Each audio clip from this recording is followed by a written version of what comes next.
The glass in your vehicle not only keeps the weather out, but it also serves other purposes as well. Take the windshield, for example. Keeps out the wind and the rain, but on newer vehicles, it serves a much more important purpose.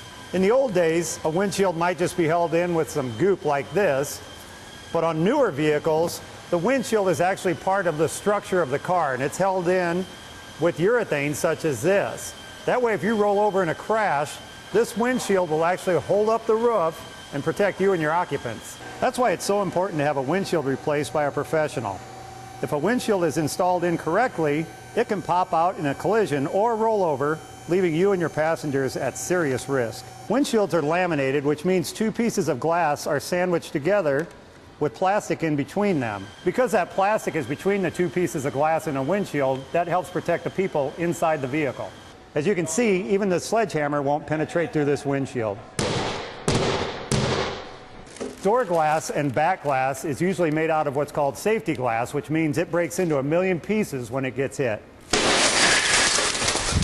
On some newer vehicles, they are using laminated glass in the doors and the back glass to make them quieter, more secure, and to block more of the sun's UV rays. Power windows are great until they start to act up.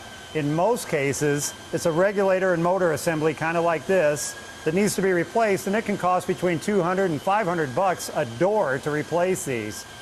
As you can see, they've just got a cable and a motor and a lot of plastic parts in there, so they can break pretty easily.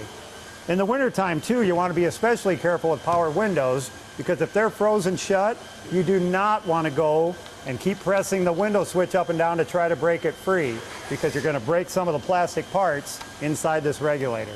One last tip, and it has to do with your defroster on your back glass. If you've got an SUV or a minivan, be careful when you're loading up the back of it, because if something scrapes against this defroster grid, or if it comes unplugged, it's not going to work throughout the cold winter weather. For Channel 6 News, I'm Jim Champion, the Auto Guy.